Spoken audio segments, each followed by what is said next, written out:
नमस्कार, आप देख रहे हैं न्यूज इंडिया। आपके साथ मैं हूं निदा अहमद और वक्त है 9 बजे 9 रिपोर्टर का, जिसमें हम आपको 9 बड़ी खबरों से कराते हैं रूबरू। न सिर्फ रूबरू कराते हैं बल्कि 9 बड़ी खबरों पर ग्राउंड जीरो पर भी आपको लेकर जाते हैं, जहां से चप्पे चप्पे पर हमारे संवाददाता मौजूद रहते हैं। आइए सबसे पहले उन सभी का तारुफ आपसे करा दें कि कहां से हमारे जो सहयोगी हैं वो हमारे साथ जुड़े हुए होंगे। अभिनव पांडे की बात करें तो लखनऊ की हर हलचल पर नजर रहेगी। अभिनव वहां से जानकारी साझा करेंगे। मनीषा डिंडोरिया दिल्ली से बड़ी खबरों पर हमारे साथ अपडेट के लिए बनी रहेंगे। इनके अलावा गौरव मिश्रा भी दिल्ली से रहेंगे। रवि सराफ भी दिल्ली से कांग्रेस के हर हलचल पर उनकी नजर रहती है। शुभम पांडे मुंबई से महाराष्ट्र की सियासत से आपको रूबरू कराएंगे। इसके अलावा मदन सारस्वत जो कि मथुरा से बड़ी खबर पर हमारे साथ बने हुए हैं। इनके अलावा दीपक चावला जयपुर से में क्या है हलचल, जयपुर से क्या बड़ी खबर है वो आप तक पहुंचाएंगे। इसके अलावा अली शरर जो कि दिल्ली से लाइव रहेंगे, साथ साथ अजान अंसारी भी दिल्ली से हमारे साथ लाइव रहेंगे। तो 9 बजे 9 रिपोर्टर लेकर के हम हाजिर हैं। चलिए आगे बढ़ते हैं, लेकिन उससे पहले एक बड़ी खबर आ रही है, उसका हम रुख कर लेते हैं। आपको बता दें कि अमेरिका के पूर्व विदेश मंत्री ने बड़ा दावा किया है। दरअसल माइक पॉम्पियो ने बड़ा दावा करते हुए कहा है कि भारत पर परमाणु हमले की तैयारी में था पाकिस्तान। जी हां, बड़ी खबर इस वक्त की। अमेरिका के पूर्व विदेश मंत्री ने यह बड़ा दावा किया है और माइक पॉम्पियो की तरफ से यह दावा आया है, जिसमें उन्होंने ये कहा है और सबको चौंका दिया है कि भारत पर परमाणु हमले की तैयारी में दरअसल पाकिस्तान था।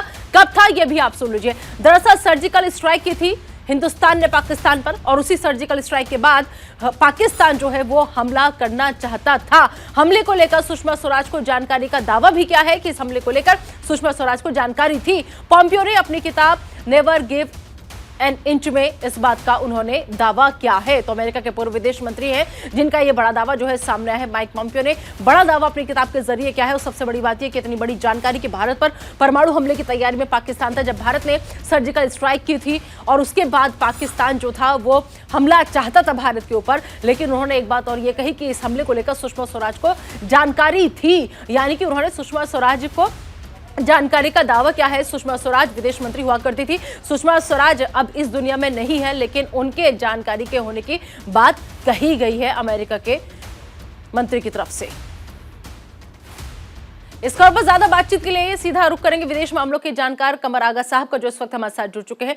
कमर आगा साहब, एक बड़ा खुलासा, एक बड़ा दावा जो है माइक पॉम्पियो की तरफ से किया गया है। वो ये कह रहे हैं कि भारत पर परमाणु हमले की तैयारी में पाकिस्तान था और इस बात की जानकारी उस वक्त मौजूद सुषमा स्वराज को भी थी। कैसे देख रहे हैं आप इस खबर को?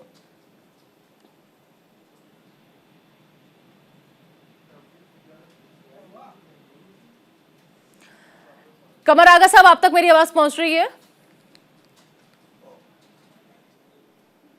तो चलिए उनसे जुड़ने की कोशिश करेंगे। फिलहाल बड़ी खबर अमेरिका के पूर्व विदेश मंत्री की तरफ से, जिन्होंने बड़ा दावा किया है। माइक पॉम्पियो है जिन्होंने ये बड़ा दावा किया है। उनका ये कहना है कि भारत पर परमाणु हमले की तैयारी में पाकिस्तान था। सर्जिकल स्ट्राइक जब भारत ने की थी पाकिस्तान के ऊपर, और दरअसल बालाकोट हमला हुआ था बालाकोट में, उसके बाद आपको बता दें कि हिंदुस्तान ने सर्जिकल स्ट्राइक करके पाकिस्तान को मुंह तोड़ जवाब दिया था। और ये वही सर्जिकल स्ट्राइक है जिसके सबूत आज तक मांगे जाते हैं विपक्षी नेताओं की तरफ से। लेकिन आपको बता दें कि सर्जिकल स्ट्राइक जब भारत ने की तो उसके बाद बड़ा दावा यह सामने आया है कि जो पाकिस्तान था वो हमला करना चाहता था भारत के ऊपर। हमले को लेकर सुषमा स्वराज को जानकारी थी, यह भी दावा किया गया है। और बता दें आपको कि पॉम्पियो ने अपनी किताब नेवर गिव एन इंच में इस बात का दावा किया है।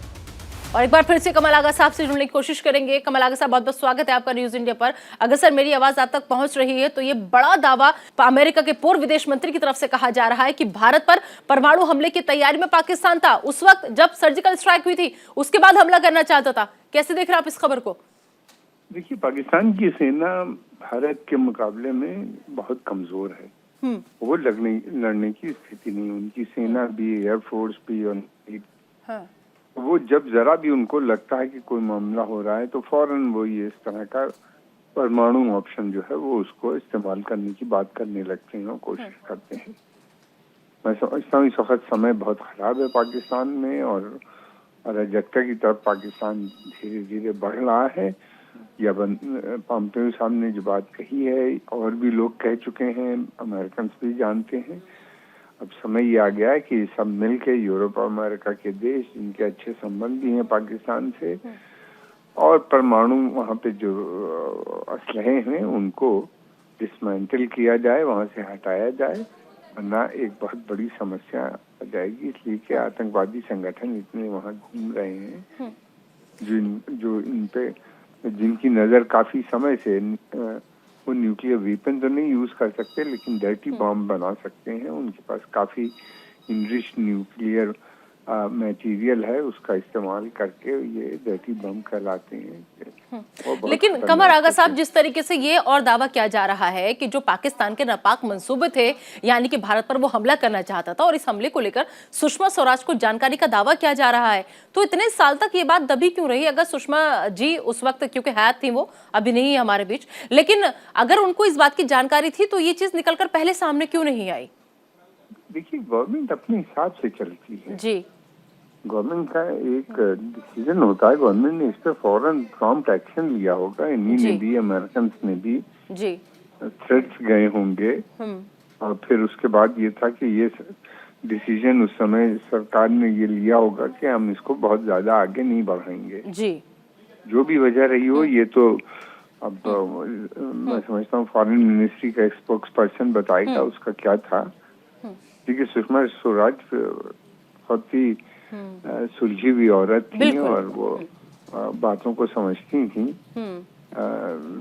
डिप्लोमेटिकली इसको हैंडल करने में रहा होगा उन्हीं ने, इसलिए कि भारत ने अपना गोल तो अचीव कर ही लिया था। बिल्कुल। सर्जिकल स्ट्राइक करके, और फिर उसके अलावा ये था कि भारत को जो थ्रेट उन्हें देना था, भारत ने वो थ्रेट भी दे दिया। वो थ्रेट बहुत करामत साबित हुआ। उसके बाद से पाकिस्तान में काफी बड़ा चेंज आया बहुत समय तक। फिर उसके बाद ये था कि इस मसले को उन लोगों ने सोचा, और हो सकता है कि उस वक्त बौखलाहट में ही पाकिस्तान ये गिदड़ भपकी दे गया हो। चलिए कमर आगा जी, बहुत बहुत शुक्रिया इस तमाम जानकारी के लिए आपका, क्योंकि हिंदुस्तान ने उसके नापाक मंसूबों को कामयाब कर दिया था, सर्जिकल स्ट्राइक करके मुंह तोड़ जवाब पाकिस्तान को दिया था। तो हो सकता है कि वो उसी बौखलाहट में या फिर निराशा में या फिर हताशा में ऐसी गिदड़ भपकी दे गया हो। चलिए आगे बढ़ते हैं और 9 बजे 9 रिपोर्टर का हम रुख कर लेते हैं। और 9 बजे 9 रिपोर्टर की पहली खबर होगी लखनऊ से, जहां पर लखनऊ में हुए हादसे से जुड़ी बड़ी खबर आपको बता दें। दरअसल राहत और बचाव कार्य जो है वो अभी भी वहां पर जारी है, क्योंकि कल एक 5 मंजिला इमारत गिर गई है और अब तक 14 लोगों को सुरक्षित बाहर निकाला जा चुका है, लेकिन 4 से 5 लोग अभी भी ऐसे हैं जिनके मलबे में दबे होने की आशंका जताई जा रही है। हजरतगंज इलाके में कल 5 मंजिला इमारत जो थी वो ढह गई थी और यह हादसा इतना दर्दनाक था कि कई लोगों की जान गई है, लेकिन अभी भी 4 से 5 लोग ऐसे हैं जिनके मलबे में दबे होने की आशंका जताई जा रही है। तो बिल्डिंग गिरी और बिल्डिंग गिरने के बाद से अचानक से हड़कंप जो था वो मच गया यहाँ पर। तो लखनऊ में हुए हादसे से जुड़ी ये बड़ी खबर आप तक हम पहुंचा रहे हैं। 4 से 5 लोगों के मलबे में दबे होने की अभी भी आशंका जारी है। और इस खबर पर ज्यादा बातचीत के लिए आइए सीधा रुक करते हैं घटनास्थल का। लखनऊ में हमारे सहयोगी अभिनव पांडे वहां से हमारे साथ जुड़ चुके हैं। अभिनव, फिलहाल मौजूदा स्थिति क्या है? राहत बचाव का काम कितनी तेजी के साथ किया जा रहा है? देखिए, बिल्कुल मैं बता दूं कि राहत और बचाव का कार्य जो है वो जैसे ही ये घटना घटी, जैसे ही ये बिल्डिंग धड़ारा के गिरी, उसके बाद से शुरू हो चुका और देर रात तक जो है पूरी रात बचाव का जो है राहत और बचाव का कार्य चल रहा है। मेरे पीछे आप देख सकते हैं कि एसडीआरएफ की टीम, उत्तर प्रदेश पुलिस की टीम और इसके बाद जो है वो उत्तर प्रदेश के जो राजधानी के जो कमिश्नर हैं वो यहाँ पर हैं, लखनऊ विकास प्राधिकरण के जो वीसी हैं वो यहाँ पर मौजूद हैं, इस समय जिलाधिकारी मौजूद हैं, डीजी में मौजूद हैं, सभी वरिष्ठ अधिकारी जो है वो यहाँ पर देर रात से ही डटे हुए हैं। अभी भी ये उम्मीद जताई जा रही है कि इस मलबे में 2 से 3 लोगों के दबे होने की संभावना है और उन लोगों को रिलीफ देने के लिए ऑक्सीजन सिलेंडर्स की जो है उसमें पाइप डाली गई है ताकि उनको प्रॉपर ऑक्सीजन मिल जाए। लेकिन अभी भी जो है, अच्छा, जो लोग दबे हुए हैं अभिनव, जो लोग दबे हुए हैं, क्या वो अभी भी रेस्पॉन्स कर रहे हैं? अंदर से किसी तरह की उनकी आवाज या कुछ आ रही है अंदर से? बिल्कुल मैं बता दूं कि अभी भी रिस्पांस कर रहे हैं, अभी से आवाज आ रही है और चूंकि दबे हुए हैं और बिल्डिंग जो है वो पूरी दबी हुई है, उसको कटर से काटने की कोशिश की जा रही है। लेकिन उन लोगों को ऑक्सीजन कैसे मिले, चूंकि बिल्डिंग के अंदर दबे हुए हैं, ऐसी सूरत में उन लोगों को बाकायदे ऑक्सीजन सिलेंडर पाइप के द्वारा जो है उन लोगों को ऑक्सीजन देने की कोशिश की जा रही है ताकि उनको प्रॉपर रिस्पॉन्स और प्रॉपर उनको ऑक्सीजन मिल सके। लेकिन फिलहाल मैं बता दूं कि इस समय आप देख सकते हैं कि लखनऊ के वरिष्ठ अधिकारी यहाँ पर मौजूद हैं, लेकिन उत्तर प्रदेश में फिर से जो है राजधानी में जो है भ्रष्टाचार के भेंट जो है वो भी ये बिल्डिंग चढ़ गई है और इसमें कहीं ना कहीं जो प्राधिकरण के जो अधिकारी रहे हैं, जिस समय ये बिल्डिंग बनाई गई उस समय के जो प्राधिकरण के अधिकारी हैं, उन लोगों के भ्रष्टाचार की ये भेंट चढ़ी हुई बिल्डिंग है, जिसको कि कैसे एनओसी दिया गया, कैसे इसके बिजली का है। हालांकि उत्तर प्रदेश के मुख्यमंत्री योगी आदित्यनाथ ने जांच के आदेश दे दिए हैं। इसके साथ साथ जो प्राधिकरण के जो वीसी हैं, ये बिल्डिंग कितनी पुरानी थी अभिनव? बिल्डिंग कितनी पुरानी थी? क्या इसकी हालत ऐसी थी कि जर्जर थी, ये कभी भी गिर सकती थी लेकिन ध्यान नहीं दिया गया? बिल्डिंग की कंडीशन क्या थी, कितनी पुरानी थी? नहीं निदा, मैं बता दूं कि बहुत ज्यादा पुरानी नहीं थी, 12 से 13 साल पुरानी ही ये बिल्डिंग थी। इसीलिए जो है प्राधिकरण के अधिकारी ने जांच के आदेश दिए हैं कि उस समय कौन सा था, कौन यहाँ पर जो है प्लानर जो मौजूद था, इसके अलावा उस समय जो है कौन इंजीनियर था, किसने यहाँ पर जो है इसको बिल्डिंग बनने के लिए क्या सारे मानदंड पूरी की है। और सबसे बड़ी बात यह है कि जिस बिल्डर ने बनाई है उसकी कुछ ही दिन पहले योगी आदित्यनाथ की सरकार ने, प्राधिकरण ने उसकी एक बिल्डिंग थी जो कि अवैध बन रही थी, उसको बाकायदा डिमोलिश कर दिया गया था। उसमें अभी भी वापस उसमें भी चूंकि उसको पोजीशन नहीं दिया गया था, अभी बिल्डिंग अंडर कंस्ट्रक्शन थी, लेकिन वो चूंकि अवैध बनाई जा रही थी उसमें, लेकिन उसके पहले ये अवैध बिल्डिंग जो है वो बन गई और उन लोगों की जान पर आ गई। राहत की खबर यह है कि किसी के भी जो है हताहत होने की, किसी भी कैजुअलिटीज की खबर नहीं है। जो चोट लगी हो उसमें है। मौके पर उत्तर प्रदेश के उप मुख्यमंत्री ब्रजेश पाठक तुरंत यहाँ पर पहुंचे थे। इसके अलावा जो हॉस्पिटल है लोहिया हॉस्पिटल चाहे KGMC, वहां पर बेड खाली करा दिए गए थे, बेड खाली रखे गए थे ताकि रेस्क्यू में कोई सी प्रकार के वो न है। एम्बुलेंस है यहाँ पर, ये जवान देखिए पूरी रात से लगे हुए हैं यहाँ पर डटे हुए हैं ताकि जो भी राहत बचाव कार्य है उसको पूरी तेजी लाई जाए। उसके बाद वो है, इसके साथ साथ जो है कमिश्नर लखनऊ यहाँ पर जो है रोशन जैकब वो भी मौजूद है। इसके अलावा जो है DG इंद्रमणि, इसके बाद VC प्राधिकरण की इंद्रमणि यहाँ पर जो है वो मौजूद है। लेकिन सवाल इसी बात का है कि आखिर कब तक जो है राजधानी में इस तरह की बिल्डिंगें या प्रदेशों में जो है प्राधिकरण की जो है भ्रष्टाचार की भेंट इस तरह की बिल्डिंगें चढ़ती रहेंगी। ये जो बिल्डर थे जिनके ऊपर जिम्मा सौंपा गया था इस 5 मंजिला इमारत को खड़ा करने का, उनके बारे में कोई जानकारी? क्योंकि खबर यह भी है कि पुलिस जगह जगह तलाशी अभियान चला रही है इन लोगों को खोजने के लिए।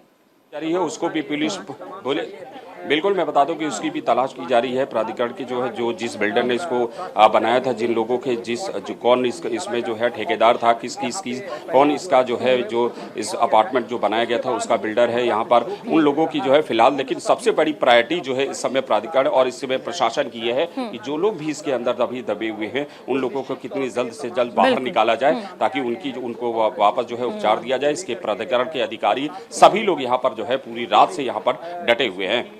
ठीक है, आप नजर बनाए रखिए, आपसे अपडेट लेते रहेंगे। फिलहाल अभिनव इस तमाम जानकारी के लिए आपका बहुत बहुत शुक्रिया। चलिए आगे बढ़ते हैं और अब बात कर लेते हैं JNU से अहम खबर की, क्योंकि JNU में BBC की डॉक्यूमेंट्री पर बवाल हुआ है। डॉक्यूमेंट्री की स्क्रीनिंग को लेकर के जमकर हंगामा हुआ है। JNU कैंपस में छात्र गुटों में ही पत्थरबाजी हो गई।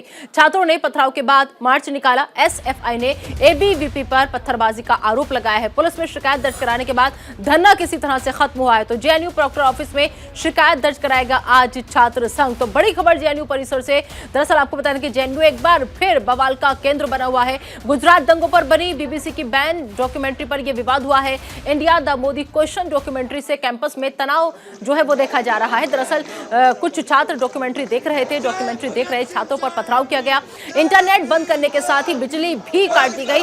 JNU प्रशासन ने डॉक्यूमेंट्री की स्क्रीनिंग पर रोक लगाई थी, लेकिन JNU-SU के छात्रों के लिए डॉक्यूमेंट्री की स्क्रीनिंग की डॉक्यूमेंट्री को लेकर के SFI और ABVP जो थे वो आमने सामने आ गए। तो JNU एक बार फिर से सुर्खियों में है। JNU में एक बार फिर से छात्रों के बीच बवाल की खबर जो है वो सामने आई है। जम करके हंगामा JNU में देखने को मिला है BBC की डॉक्यूमेंट्री को लेकर, क्योंकि कहा यह जा रहा है कि JNU प्रशासन ने, क्योंकि ये बैन है, इसको नहीं चलने दिया था, नहीं दिखाया जा रहा था, इस पर बैन लगा हुआ था, मनाही थी, लेकिन बावजूद इसके आपको बता दें कि ये जो थी वहां पर देखी गई, इसकी स्क्रीनिंग रखी गई, जिसके बाद कुछ छात्र जो थे उन्होंने पत्थरबाजी कर दी। SFI ने ABVP पर पत्थरबाजी का आरोप लगाया है। इस खबर पर ज्यादा बातचीत के लिए सीधा रुख करेंगे हमारी सहयोगी मनीषा का, जो इस वक्त हमारे साथ जुड़ चुके हैं। मनीषा, क्या मामला अब शांत हो पाया? हालात काबू में है JNU के? क्योंकि कहा जा रहा है कि जब पुलिस में शिकायत की गई, मामला दर्ज हुआ, उसके बाद धरना खत्म हो गया है। फिलहाल मौजूदा स्थिति क्या है वहां?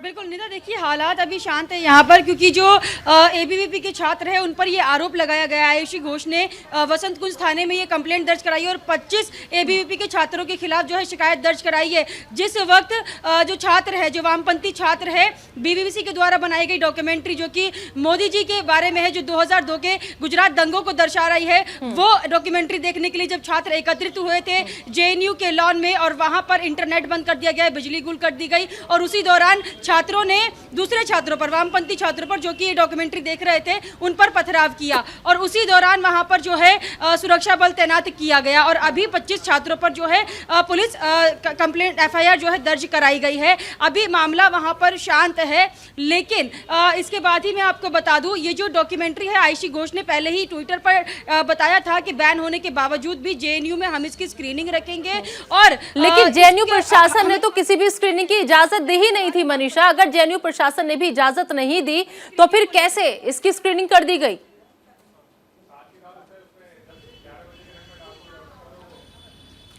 वही सवाल है निदा, और यही सवाल जो है पुलिस के प्रशासन के द्वारा भी उन छात्रों से पूछा जा रहा है जो कि ये स्क्रीनिंग वहां पर रखी गई थी। जब बैन कर दिया गया है पूरे हिंदुस्तान में ही उसको, तो स्क्रीनिंग रखने की इजाजत किसने दी? और वही छात्र जो है JNU प्रशासन से ये सवाल कर रहे हैं कि कौन सा कानून ये कहता है कि हम किसी भी फिल्म का स्क्रीनिंग अपने कैंपस में नहीं रख सकते हैं। विदेश मंत्रालय की तरफ से भी देखिए बयान आया था इस पर और कहा गया था कि BBC की तरफ से ये एक प्रोपेगेंडा मूवी की तरह बनाया गया है और इसको सेंसरशिप के रूप में जो है दिखाया जा रहा है कि सेंसरशिप की तरफ से इसको बैन किया गया है, जबकि उन्होंने एक प्रोपेगेंडा के तहत इसको बैन करवाया है पूरे हिंदुस्तान में। लेकिन वही जो वामपंथी छात्र है वो चाहते हैं कि इसकी स्क्रीनिंग दिखाई जाए, क्योंकि 2024 का इलेक्शन भी आ रहा है तो उसको उससे भी जोड़ा जा रहा है। इसलिए ABVP के जो छात्र है उन्होंने रोकने की कोशिश की और उन्हीं पर जो है पथराव का भी आरोप लगाया है। और बिल्कुल 2024 के लिए खास ये डॉक्यूमेंट्री इसलिए हो जाती है मनीषा, क्योंकि 2024 का चुनाव है और लिहाजा इस मूवी में, इस फिल्म में जो ये डॉक्यूमेंट्री है, माफ करना, इसमें 2002 के गुजरात दंगों का जिक्र है। न सिर्फ जिक्र है बल्कि आज मौजूदा देश के प्रधानमंत्री नरेंद्र मोदी की क्या भूमिका थी उस वक्त, वो भी इसमें दिखाया गया और यही वजह है कि ये डॉक्यूमेंट्री विवादों में घिर गई है। बहुत बहुत शुक्रिया मनीषा इस तमाम जानकारी के लिए आपका। तो चलिए आगे बढ़ेंगे और बात कर लेते हैं फिल्म पठान की। आज दरअसल शाहरुख खान की फिल्म पठान रिलीज होगी। पठान को लेकर हिंदू संगठनों ने विरोध प्रदर्शन किया है। मुंबई में फिल्म के खिलाफ प्रदर्शन हुआ है। बिहार के भागलपुर में फिल्म का पोस्टर जो है वो उतारा गया है। हिंदू संगठन के कार्यकर्ताओं ने पोस्टर को जला दिया है। 4 साल बाद बड़े पर्दे पर शाहरुख की वापसी हो रही है। दीपिका पादुकोण के साथ नजर आएंगे शाहरुख खान इस फिल्म के अंदर। तो पठान पर दरअसल क्यों बवाल था, क्यों यह फिल्म खास हो जाती है, क्यों इसका इंतजार था? क्योंकि 100 से ज्यादा देशों में रिलीज होने वाली पहली भारतीय फिल्म 2500 स्क्रीन पर दिखाई जाएगी। यह फिल्म 8 देशों में फिल्म की शूटिंग हुई है। 250 करोड़ की लागत से यह फिल्म बनी है। हिंदी, तमिल, तेलुगु में रिलीज होगी यह फिल्म पठान। और फिल्म के गाने में दीपिका के कपड़े को लेकर के जमकर बवाल हुआ था। हिंदू संगठनों ने भगवा रंग को लेकर आपत्ति जताई थी। तो आज भी कुछ हिंदू संगठन ऐसे हैं जो इसका लगातार विरोध कर रहे हैं और यह विरोध तब है जब देश के प्रधानमंत्री नरेंद्र मोदी खुद नसीहत देते हुए नजर आए थे कि आप कुछ भी ऐसा बवाल मत कीजिए और हर फिल्म पर बोलना जरूरी है क्या। और कई बातें कही गई थी, लेकिन बावजूद PM मोदी की अपील जो थी वो भी आज काम आती हुई नजर नहीं आ रही है। तो 4 साल बाद बड़े पर्दे पर शाहरुख की वापसी हो रही है, लेकिन फिल्म को लेकर हिंदू संगठन जो है वो लगातार अभी भी विरोध कर रहे हैं। और ये दरअसल जो विरोध है, जो नाराजगी है, वो है दीपिका पादुकोण की गाने को लेकर के, उनकी बिकनी को लेकर के, क्योंकि वो बिकनी भगवा रंग की उन्होंने पहनी हुई थी। तो फिल्म को लेकर हिंदू संगठन आज भी विरोध कर रहे हैं। शाहरुख पठान फिल्म जो है वो आज बड़े पर्दे पर दिखाई दी जाएगी, लेकिन पठान फिल्म के रिलीज होने से पहले ही सारे रिकॉर्ड तोड़ दिए हैं। कई नए रिकॉर्ड जो है पठान मूवी ने बना लिए हैं।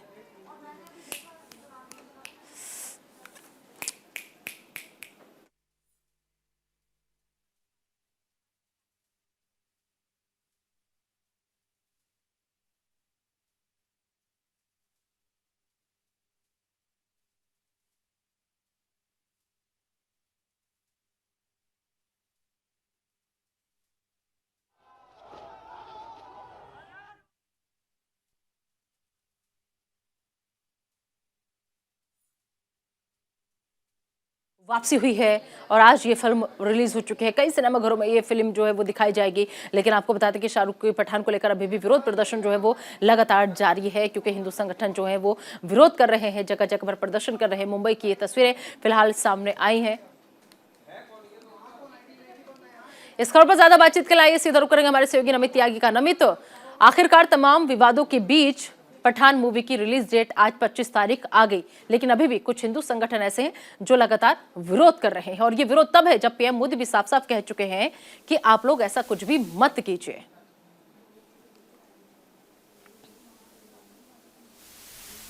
वापसी कर रहे हैं और 100 से ज्यादा देशों के अंदर पठान मूवी रिलीज हो रही है। हालांकि ये फिल्म काफी विवादों में रही, जिसके बाद जो है सेंसर बोर्ड ने 10 से ज्यादा जो कट थे वो इस मूवी के अंदर लगाए थे। लेकिन आज भी अगर हम दिल्ली एनसीआर के अलावा यूपी की बात करें या फिर हरियाणा की बात करें, कई ऐसी जगह है जहाँ पर सुरक्षा व्यवस्था को बढ़ाया गया है। जो कि मल्टीप्लेक्स के संचालक है, जो मालिक है मल्टीप्लेक्स के, उन्होंने सुरक्षा की मांग की।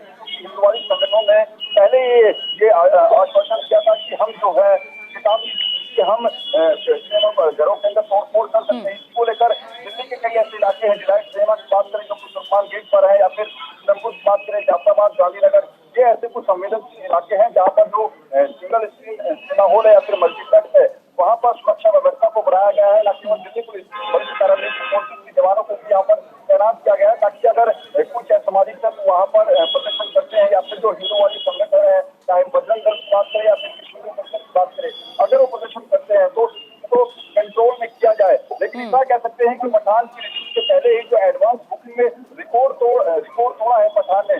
कल की बात करें तो तकरीबन एडवांस बुकिंग में 25 करोड़ की जो कमाई है वो पठान मूवी कर चुकी है। तो कह सकते हैं कि 4 साल के बाद न केवल किंग खान, शाहरुख खान की बात करें या फिर बॉलीवुड इंडस्ट्री की बात करें, एक बड़ी मूवी जो है वो आज रिलीज होगी। सबकी निगाहें हैं कि किस तरीके का परफॉर्मेंस पठान का रहने वाला है, क्योंकि विवादों में जो भी फिल्म रही है नीला, वो देखा जाता है कि ब्लॉकबस्टर हिट रहती है। बिल्कुल, और इसी वजह से कई बार जब विवाद पहले से होना शुरू हो जाता है तो उसे एक मूवी का प्रोपेगेंडा हिस्सा भी करार दे दिया जाता है। चलिए नमित, बहुत बहुत शुक्रिया इस तमाम जानकारी के लिए आपका। तो पठान को लेकर हिंदू संगठन जो है वो लगातार विरोध प्रदर्शन कर रहे हैं। मुंबई में फिल्म के खिलाफ प्रदर्शन हो रहा है। बढ़ते रुक करते बड़ी खबर का बता दें कि कांग्रेस केंद्रीय चुनाव समिति की आज अहम बैठक है और दिल्ली में कांग्रेस ऑफिस में ये बैठक होगी। सीसी की बैठक होगी। त्रिपुरा, मेघालय, नागालैंड चुनाव को लेकर मंथन होगा। कांग्रेस अध्यक्ष मल्लिकार्जुन खड़गे के नेतृत्व में ये बैठक होगी। बैठक में उम्मीदवारों के नामों पर मोहर लग जाएगी कि कौन कौन से उम्मीदवार कांग्रेस पार्टी अपने बनाएगी। तो त्रिपुरा, नागालैंड और मेघालय में होने वाले विधानसभा चुनाव को लेकर आज कांग्रेस की केंद्रीय चुनाव समिति की बैठक होगी। कांग्रेस अध्यक्ष मल्लिकार्जुन खड़गे की अध्यक्षता में 3 राज्यों के लिए उम्मीदवारों के नामों पर फैसला करेगी। बता दें कि चुनाव आयोग ने 18 जनवरी को इन 3 राज्यों के विधानसभा चुनाव कार्यक्रम की घोषणा की थी। त्रिपुरा में 16 फरवरी को मतदान होगा, जबकि मेघालय और नागालैंड में 27 फरवरी को वोटिंग होगी। तीनों राज्यों के विधानसभा चुनाव परिणामों का ऐलान 2 मार्च को एक साथ होगा।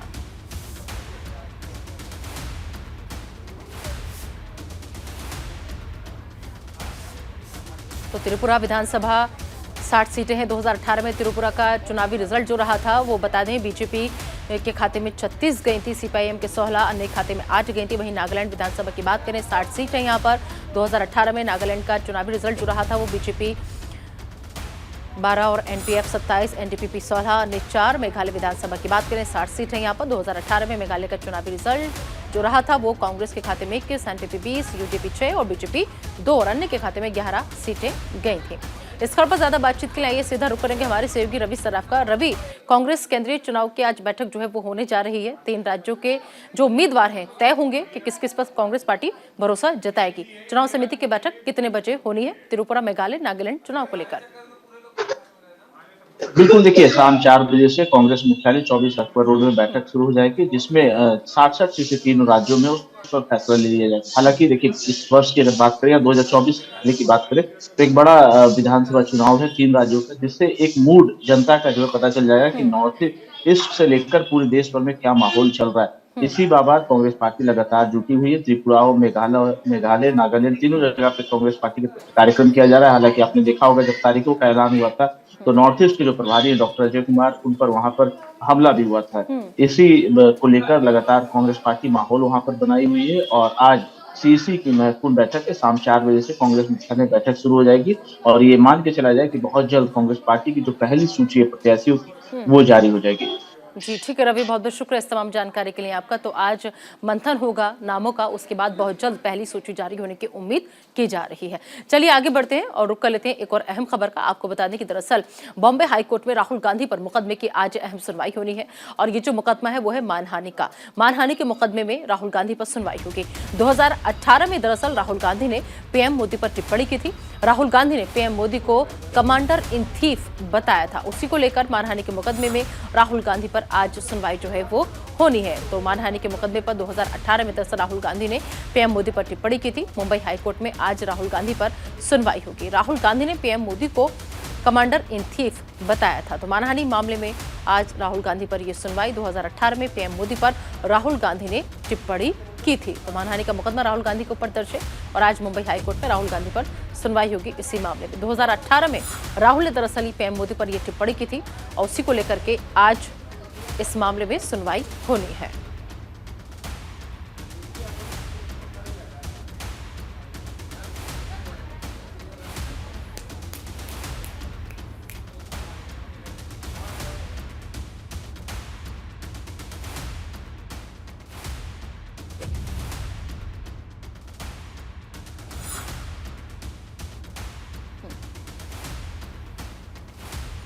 तो 2018 का पूरा ये मामला है। बॉम्बे हाईकोर्ट में आज इस मामले में सुनवाई होनी है। मानहानि के मुकदमे में राहुल गांधी पर सुनवाई होगी। इस खबर पर ज्यादा बातचीत के लिए आइए सीधा रुक करेंगे हमारे सहयोगी शुभम पांडे का। शुभम, 2018 का मामला है जब पीएम मोदी पर राहुल गांधी के जरिए टिप्पणी की गई थी और आज इस मामले में सुनवाई है। कितने बजे ये सुनवाई होगी?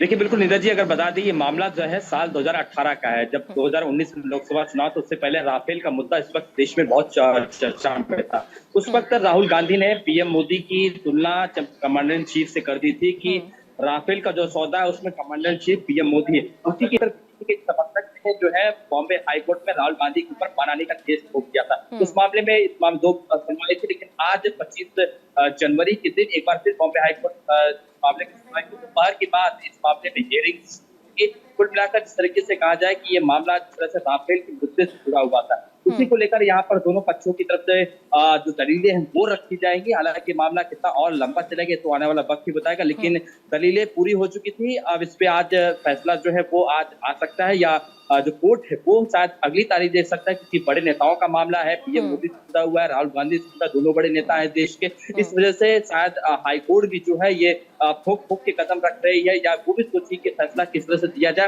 तमाम दलीलों को सुना जाएगा, उसके बाद ही फैसला जो है हाईकोर्ट अपनी तरफ से रखेगा। फिलहाल दोपहर के बाद जो है इस फैसले में जो जज है वो आने की संभावना जताई जा रही है। जी, तो दलीलें तो तमाम पूरी हो चुकी है, उन दलीलों पर सुनवाई भी शुभम हो चुकी है। आज तो फैसले का ही दिन है, तो ऐसे में कोई एक फैसला लिया जा सकता है या फिर टाला जा सकता है, क्योंकि राहुल गांधी भी इस वक्त भारत जोड़ो यात्रा में व्यस्त हैं।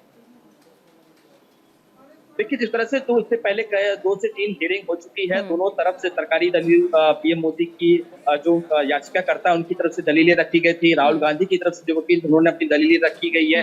तो ऐसे में शायद आज फैसला आ सकता है, क्योंकि दलीलें पूरी हो चुकी है, दोनों तरफ से आर्गुमेंट हो चुके हैं कोर्ट रूम में। इस वजह से शायद आज बॉम्बे हाईकोर्ट इस मामले में फैसला सुना सकता है कि भाई दोनों तरफ से दलील रख चुकी है। उस पर 2018 में राफेल का मुद्दा पूरा जोरों शोरों में था। उस वक्त लोकसभा के चुनाव सर पे थे, कई और राज्यों में चुनाव थे। ऐसे में विपक्ष नेता होने के नाते राहुल गांधी शायद उनके ऊपर आरोप लगा रहे हैं। ये सारी बातें कोर्ट रूम में रखी गई थी। अब जज किस तरीके से या कोर्ट किस तरीके से इन सारे फैसलों को सुनता है, उसके बाद ही ये साफ तौर पे हो पाएगा कि किसके पक्ष में फैसला जाता है। देखिए ऐसे सब मामलों में तारीखों का ही इंतजार करना होता है, क्योंकि कोर्ट में और भी मामले पेंडिंग होते हैं। तो ऐसे में कोर्ट भी जो है तमाम दलीलों को सुनती है, उसके बाद ही फैसला सुना जाता है। लेकिन शायद आज अंदाजा लगाया जा सकता है कि शायद आज कुछ फैसला इस मामले में आ सकता है। ठीक है, क्योंकि वजह इसके पीछे तमाम दलीलें पूरी हो चुकी हैं, दोनों पक्ष अपनी अपनी बात रख चुके हैं। चलिए शुभम, आप नजर बनाए रखिएगा, इस खबर पर अपडेट आपसे हम लगातार लेते रहेंगे। फिलहाल इस तमाम जानकारी के लिए आपका बहुत बहुत शुक्रिया।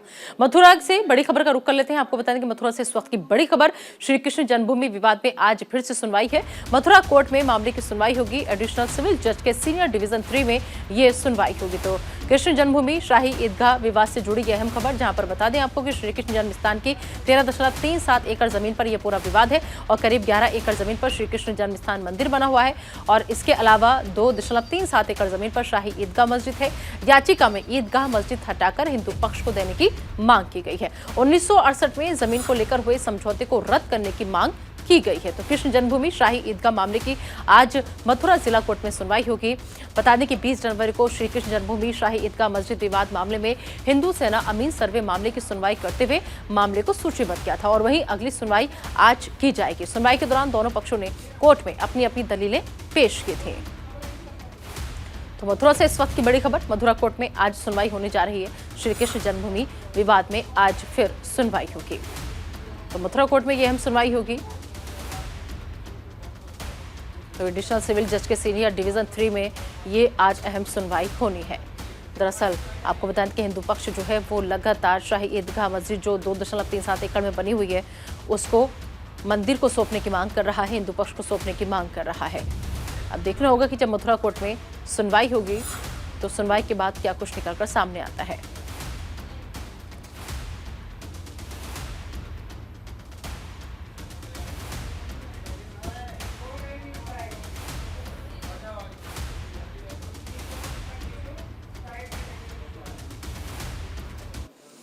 और आगे बढ़ेंगे और अब बात आरएसएस प्रमुख मोहन भागवत की। आपको बता दें कि मोहन भागवत का आज राजस्थान दौरा है। 25 से 29 जनवरी तक जयपुर दौरे पर है मोहन भागवत। प्रांत के विभाग स्तरीय कार्यकर्ताओं की बैठक करेंगे और 26 जनवरी के मौके पर स्कूल के कार्यक्रम में भी शामिल होंगे। 28 और 29 जनवरी को संघ कार्यकर्ताओं के साथ बैठक करेंगे। तो बड़ी खबर और अहम खबर, 25 से 29 जनवरी तक जयपुर दौरे पर मोहन भागवत और प्रांत के विभाग स्तरीय कार्यकर्ताओं के वो बैठक करेंगे। और साथ ही साथ आपको बता दें कि संघ कार्यकर्ताओं से भी बैठक करेंगे। 26 जनवरी को एक स्कूल के कार्यक्रम में भी वो शामिल होंगे इस दौरान। तो 28 से 29 जनवरी को संघ कार्यकर्ताओं के साथ उनके बैठक का कार्यक्रम है। तो संघ प्रमुख को आपको बता दें कि 2 साल में एक बार हर प्रांत में जाते हैं वहां पर।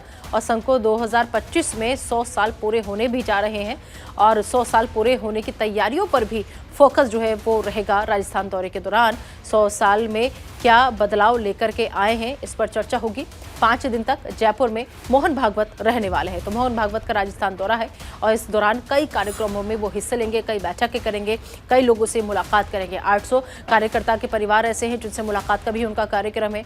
आरएसएस के देश भर में 45 प्रांत हैं और आप बता दें आपको कि संघ प्रमुख 2 साल में एक बार हर प्रांत में जाकर के वहां पर लोगों से मिलते हैं, मुलाकात करते हैं, बातचीत करते हैं। और इसी बीच 26 जनवरी को एक स्कूल में भी कार्यक्रम है, उस कार्यक्रम में भी शामिल होंगे। 28 से 29 जनवरी को संघ कार्यकर्ताओं के साथ बैठक करेंगे। तो 25 से 29 जनवरी तक जयपुर में ही रहेंगे, राजस्थान में रहेंगे। और इस दौरान कई कार्यक्रमों का आयोजन वहां पर किया गया है जिसमें शिरकत करेंगे।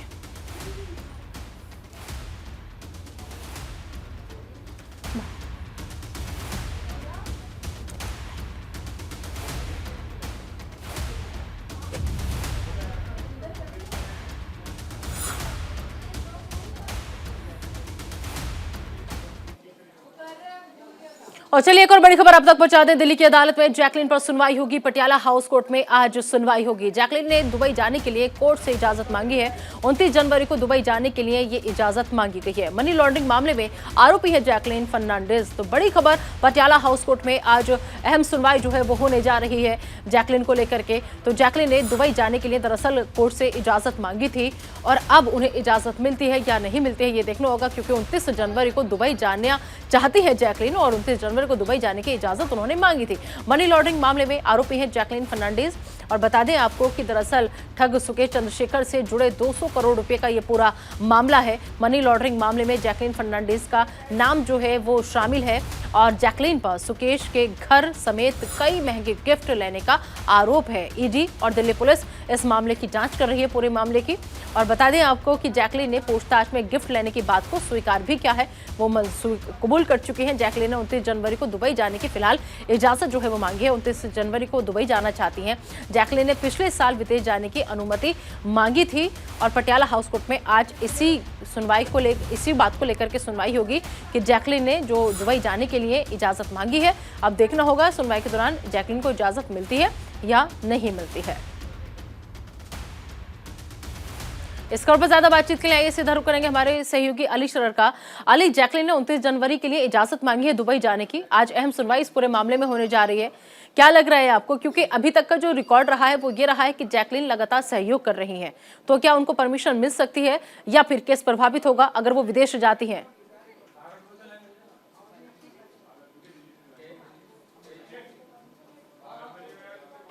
अली, आप तक आवाज पहुंच रही है?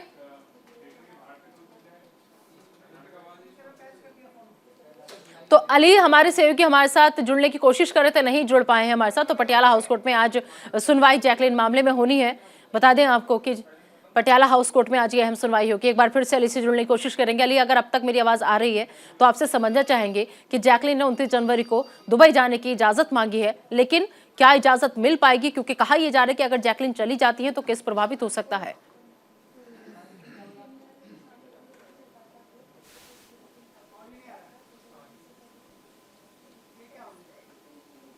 प्रारूप 23 दिसंबर से और 5 जनवरी 2023 तक की उन्होंने एप्लीकेशन लगाई थी, जिसको कोर्ट ने खारिज कर दिया था। एक बार फिर उन्होंने एप्लीकेशन लगाई जिसमें जिक्र किया है कि उन्हें दुबई जाना बेहद जरूरी है उनके किसी महत्वपूर्ण काम से, और वो जाना चाहती है। लेकिन पहले भी ईडी की तरफ से जो हलफनामा दायर किया गया था कोर्ट में, उसमें जिक्र किया गया था कि जांच को प्रभावित किया जाएगा, क्योंकि जैकलीन फर्नांडिस एक विदेशी एक्टर हैं, तो वो विदेश ही रह सकती हैं, इंडिया वापस नहीं आ सकती हैं, इसलिए उसको मद्देनजर पूरा मामला कोर्ट ने नकार दिया था। क्योंकि पूरा मामला 200 करोड़ से जुड़ा मामला है, देश के महाठग कहलाए जाने वाले सुकेश चंद्रशेखर से जुड़ा मामला है, जो फिलहाल जेल में बंद है। लेकिन 200 करोड़ की मनी लॉन्ड्रिंग मामले में ये आरोपी हैं जैकलीन फर्नांडिस, जिनको जाने के लिए कतई परमिशन नहीं दी जा रही है। लेकिन लगातार उनकी तरफ से याचिका लगाई जा रही है कि उनको विदेश जाना है।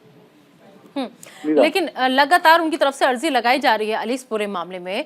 लेकिन कहा यह भी गया था कि जैकलीन जो है वो जांच में पूरा सहयोग कर रही है। तो कुछ लोग ये भी कहना, कुछ विशेषज्ञ, कि हो सकता है कि अभी तक के अगर उनके रिकॉर्ड को देखा जाए तो उन्हें परमिशन मिल सकती है। लेकिन सवाल यह है कि अगर परमिशन मिल गई, जैसे कि आप अहम जानकारी साझा करें, वो अगर विदेश चली गई तो फिर वहां से वापस आना उन्हें मुमकिन हो जाएगा। तो यही वजह रहेगी कि उनके इस सुनवाई पर इसे खारिज कर दिया जाएगा या फिर उन्हें परमिशन नहीं दी जाएगी। देखिए, बिल्कुल आपको निदा बता दें, जिस समय उन्होंने पहले कोर्ट में याचिका लगाई थी तो उस वक्त ईडी की तरफ से जो केस हुए थे वकील, उन्होंने ये कहा था कि ये जैकलीन फर्नांडिस एक पूरा बड़ा मामला है और इनको विदेश जाने की अनुमति दे दी गई तो ये विदेश से वापस नहीं आएंगी, क्योंकि इन पर नागरिकता विदेश की है, इन पर नेशनलिटी हिंदुस्तान की नहीं है। तो अगर ये विदेश में ही रह गई तो हमको जांच प्रभावित पड़ जाएगी और जांच में हम किस तरह से कोई सहयोग नहीं ये हमारा कर रही है। लेकिन उनकी तरफ से ये कहा गया था, उनके एडवोकेट की तरफ से कोर्ट में, कि जांच को बिल्कुल प्रभावित नहीं करने दिया जाएगा। और 5 जनवरी 2023 को उन्होंने ये कोर्ट ने नकार दिया था, जबकि 6 तारीख को उनकी डेट भी थी। तो एक बार फिर उन्होंने कोर्ट में याचिका लगाई और जिक्र किया कि दुबई जाना उनका बेहद महत्वपूर्ण है और उन्हें दुबई जाने दिया जाए। लेकिन कोर्ट को निर्णय लेना है कि आज से उनको ये याचिका कबूल कर दी जाए या खारिज कर दी जाए, क्योंकि अब से पहले उनकी 2 याचिकाएं खारिज की जा चुकी हैं। लेकिन इतनी लंबी पूछताछ के बीच का जो वक्त गुजरा है अली, उसमें सिर्फ एक बात जैकलीन की तरफ से कबूली गई है कि हाँ, उन्होंने महाठग सुकेश से जो महंगे गिफ्ट थे वो लिए थे। बाकी किसी तरह का कोई और कनेक्शन, बाकी किसी तरह के ठगी के उसमें उनका नाम अभी तक सामने नहीं आया है। देखिए, बिल्कुल आपको निदा आपकी जानकारी में इजाफा कर दें कि ईडी ने जो जो चार्जशीट दायर की है या इस सुकेश चंद ठग वाले पूरे मामले में जो मनी लॉन्ड्रिंग का मामला दर्ज है, उसमें मुख्य आरोपी के रूप में ही जैकलीन को भी आरोपी बनाया है पूरे मामले में। और ये सिद्ध किया है कि उन्होंने महंगे गिफ्ट सुकेश चंद्रशेखर से लिए थे, जिससे अरबी घोड़ा है या इसके अलावा बहुत महत्वपूर्ण जो गिफ्ट थे वो उन्होंने लिए, जबकि मालूम था कि सुकेश चंद्रशेखर एक ठग है। उसके बाद उन्होंने उससे वो गिफ्ट लिए और अपने संबंध बनाए। तो ऐसी तमाम चीजों को लेकर के ही जो है कोर्ट में पेश किए गए, चार्जशीट में जिक्र किया गया है। तो अभी आरोपी के रूप में ही जैकलीन है, उनको किसी तरह की कोई राहत कोर्ट से भी नहीं मिली है, सिर्फ जमानत दी गई है। लेकिन विदेशी जाने से उनके लगातार रोक लगती आई है और लग रही है।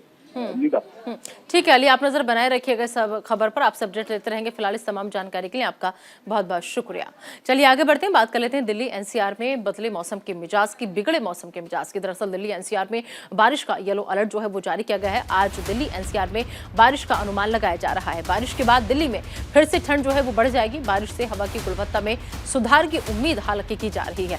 तो 26 जनवरी को राजधानी में बादल छाए रहेंगे। तो आज दिल्ली एनसीआर में बारिश का अनुमान है। बारिश के बाद दिल्ली में ठंड जो है वो फिर से बढ़ जाएगी।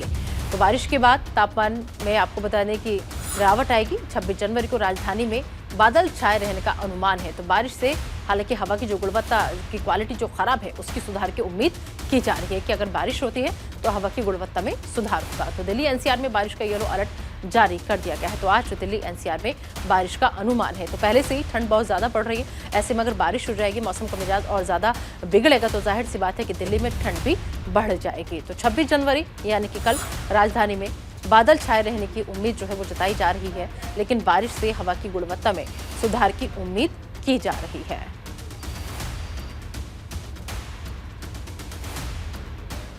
इस खबर पर ज्यादा बातचीत के लिए सीधा रुख करेंगे हमारे सहयोगी अजहान अंसारी के, जो इस वक्त हमारे साथ जुड़ चुके हैं। अजहान, मौसम का मिजाज फिलहाल आज बाहर क्या कह रहा है, क्योंकि बारिश का अनुमान जताया जा रहा है और अगर बारिश होगी तो जाहिर सी बात है कि दिल्ली की सर्दी में भी इजाफा होगा।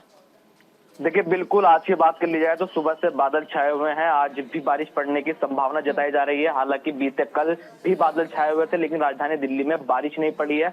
लेकिन अब आज बादल छाए हुए हैं, अगले 2 दिन तक बादल छाए रहेंगे। संभावना ये जताई जा रही है कि गणतंत्र दिवस पर यानी 26 जनवरी पर भी बारिश होगी। तो जब बारिश होगी तो दिल्ली की जो ठंड है उसमें भी इजाफा होगा। तो दिल्ली वासी अब तक जो ठंड से राहत उन्हें मिली थी, तो कहीं ना कहीं अब दिल्ली वासी शीत लहर का भी सामना करेंगे और ठंड बढ़ेगी। और दिल्ली वासी जब ठंड बढ़ेगी तो दिल्ली वासियों को थोड़ी सी दिक्कत हो सकती है। बात कर ली जाए तापमान की, तो तापमान आज 20 डिग्री मैक्सिमम रहेगा और मिनिमम तापमान 12 डिग्री सेल्सियस तक रह सकता है। तो राजधानी दिल्ली में बादल छाए हुए हैं, बारिश पड़ने की पूरी संभावना आज भी जताई जा रही है। ऐसे में अगर हम बात करें उन रैन बसेरों की जहां पर गरीब लोग अपनी जिंदगी गुजर बसर करते हैं, ठंड से बचने के लिए रैन बसेरों की छत का सहारा लेते हैं, वहां पर इंतजामात कैसे देखने को मिल रहे हैं? सरकार उस दिशा में क्या कदम उठा रही है? क्योंकि सर्दी अभी भी ज्यादा है और अगर बारिश होती है तो ठंड और ज्यादा कहर बरपाएगी। देखिए बिल्कुल, जब सर्दी बढ़ती है तो सरकार की जो जिम्मेदारी है वो कहीं ना कहीं बढ़ जाती है। तो उसको देखते हुए रैन बसेरे में भी इंतजाम जो है वो पूरे मुकम्मल, पूरी सर्दी हमने देखे। जो बेड्स हैं उनको भी बढ़ा दिया गया और जो वहाँ पे कंबल है उनको भी बढ़ा दिया गया। लेकिन जो रैन बसेरों में संख्या एक वक्त ऐसा आता है जब ठंड ज्यादा हो जाती है, बारिश ज्यादा पड़ जाती है, तो संख्या लोगों की ज्यादा हो जाती है। तो जब संख्या ज्यादा होती है तो टेम्परेरी जो वहाँ पे रैन बसेरे बनाए जाते हैं उनकी जरूरत पड़ती है। तो यदि बारिश पड़ेगी तो रैन बसेरे की आवश्यकता ज्यादा पड़ जाएगी। तो टेम्परेरी भी जो रैन बसेरे हैं वो मौजूद हैं, उनको भी सरकार मुकम्मल तौर पर तैयार कर लेगी। अजान अलर्ट जो है वो जारी किया गया है बारिश का। ऐसे में मौसम विभाग की अगर हम बात करें तो कितने दिन और फिलहाल दिल्ली वासियों को सर्दी से राहत नहीं मिलने वाली है कड़ाके की ठंड से? क्योंकि अगर बारिश होती है तो ठंड और ज्यादा बढ़ेगी। देखिए बिल्कुल, आज जिस तरीके से कल संभावना जताई जा रही थी, कल बारिश नहीं हुई, आज भी संभावना जताई जा रही है। तो यदि आज बारिश पड़ जाती है तो बारिश का असर अगले 2-3 दिन तक रहेगा और जो पारा है वो गिरेगा, ठुठन बढ़ेगी। तो दिल्ली वासी, जब बारिश पड़ेगी तो दिल्ली वासियों को ठंड का सामना करना पड़ेगा। तो जब बारिश पड़ेगी तो उसका असर 2 से 3 दिन तक देखा जा सकता है राजधानी दिल्ली और दिल्ली एनसीआर में। जी ठीक है अजान, बहुत बहुत शुक्रिया इस तमाम जानकारी के लिए आपका। तो हमारे सहयोगी अजान जो थे वो हमारे साथ जुड़े हुए थे।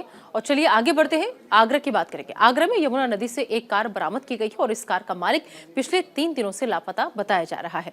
बताने के 3 दिन पहले थाना न्यू आगरा में प्रकाश नामक व्यक्ति की गुमशुदगी दर्ज कराई गई, जिसमें बताया गया था कि प्रकाश अपनी कार से निकला था पर वापस नहीं लौटा, जिसके बाद पुलिस ने छानबीन शुरू की और कई घंटों के बाद यमुना नदी से लापता प्रकाश की कार को बरामद कर लिया गया। कार के अंदर लापता प्रकाश नहीं मिला, जिसके बाद पुलिस लापता व्यक्ति की तलाश में जुट गई है। तो आगरा यमुना नदी से एक कार को बरामद किया गया है और दरअसल ये जो कार है वो है कार के मालिक जो पिछले 3 दिनों से लापता बताया जा रहा है। लापता व्यक्ति की तलाश में फिलहाल पुलिस जो है वो जुटी हुई है, क्योंकि कार तो मिल गई है लेकिन 3 दिन से जो शख्स लापता है, जिसकी ये कार है, उस शख्स का अभी तक कुछ भी अता पता नहीं चला है। तो फिलहाल पुलिस जो है वो शख्स को तलाशने में जुटी हुई है। तो आगरा प्रकाश परवानी नामक व्यक्ति की गुमशुदगी थाना न्यू आगरा में दर्ज है और उसको लगातार 3 दिन से उनको पुलिस खोज रही है। ऐसा बताया गया था कि वो अपनी कार के साथ निकले थे और इसी के क्रम में जांच करते हुए 3 दिन में पहली कामयाबी पुलिस को उनकी कार बरामद करने में पुलिस कामयाब हुई है। इनकी कार यमुना नदी से बरामद की गई है और पुलिस अब उनका पता लगा रही है और उनके बारे में सुराग खंगाले जा रहे हैं और पता किया जा रहा है कि वो कहाँ है। पुलिस पूरे मामले की जांच कर रही है और जल्द से जल्द हम लोग को उम्मीद है कि इसका हम लोग अनावरण कर पाएंगे।